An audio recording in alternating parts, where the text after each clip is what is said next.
Good evening, everybody. Let me make sure I'm doing this correctly.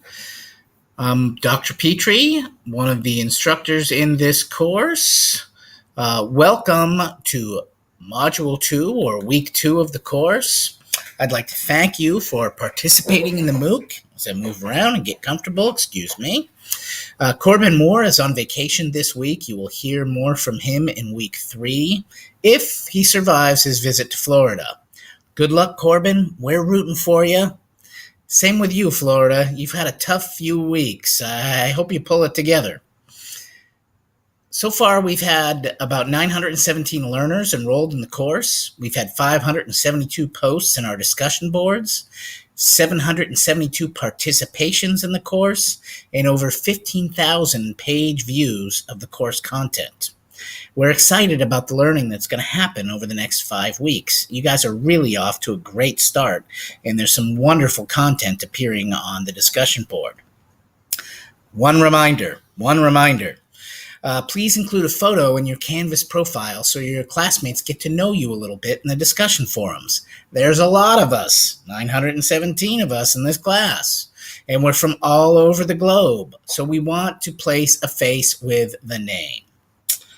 Now, I do want to talk a little bit about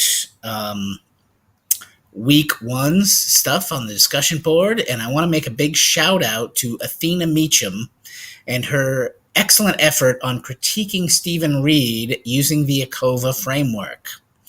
Now, you can see here Athena has addressed all 5 elements, and this post stood out because a lot of people just said, I like the video. The video was good. This does not give us any evidence that you've actually learned any content from the course. Athena addresses all 5 elements of the ACOVA framework, and it's very easy when you read through this post to hear her teacher's voice coming through and guiding the student towards improving his performance. This is the quality of work I love seeing. Thank you, Athena. You have applied new knowledge exactly as a teacher would use it in class. Keep up the great work. We appreciate your efforts. Also, I saw something from Iona, and Iona actually got the humor in Stephen Reed's video. You know, at different places in this video, Stephen Reed is out of breath. He seems confused. He's unsure of what he's going to say next. And I'm not really sure he's wearing pants. So this video is a great example of why explaining purpose to your audience is important. And I do want to say, it's just an aside here, Weber University, Stephen Reed, they're making these videos because a lot of their freshmen have never cooked for themselves. And they come home at 2 or 3 in the morning and they're drunk or out of it and they're starving. And then they jump in their cars and go try and find a restaurant that's open. So the purpose of these videos was to keep kids in their dorm rooms where they're safe and show them how to just do a little cooking from the microwave. So I also want to talk a little bit about our applying PV legs discussion, which was very robust. And I want to say thank you to Ryan Painter, EJ Park, and Zara Ledbetter for including video examples of speakers demonstrating PV legs. It's so much easier for our students to grasp these concepts when their peers model them effectively.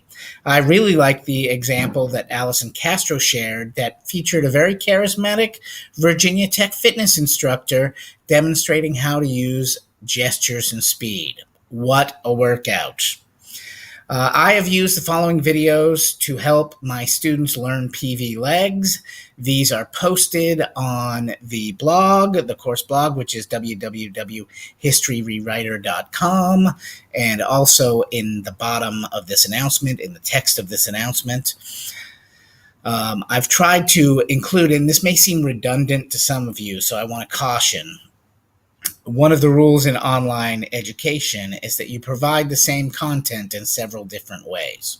So not only am I appearing in this video where you get to see how good looking I am, but I'm also putting the text to this video in the announcement, and it's also on the course blog, so you can actually just access the text without having to watch me again.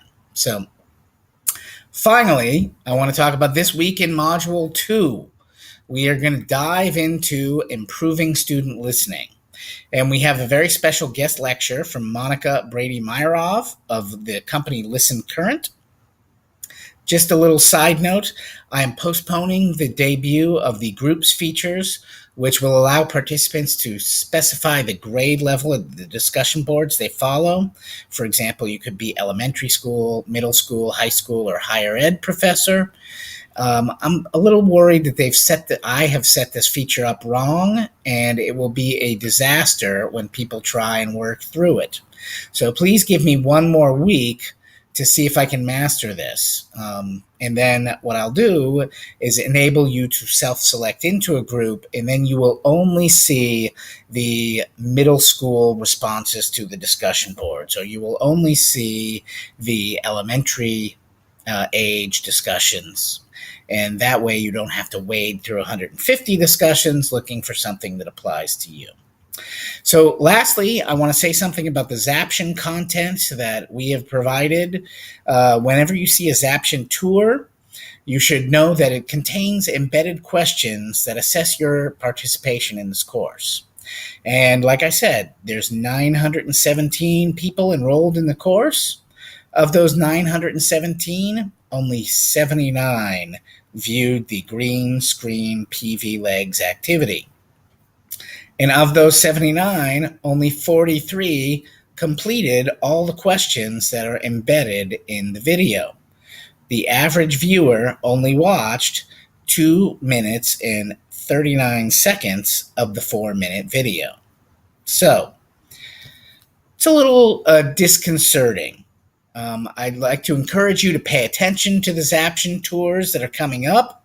They do assess your participation in the course, and we all know that video learning can be kind of a passive experience. So with Zaption, what I've tried to do, especially with the Kid President activity that's coming up, is you have a couple of minutes of content, and then bam, I hit you with a question. Kind of wakes you up a little bit. And then a couple more minutes of content, bam, another question. These are either open-ended questions, multiple choice questions. They do assess your participation in the course. So again, thank you for joining us. We're thrilled to have you. I'm looking forward to the next 5 weeks. Thanks very much for joining us.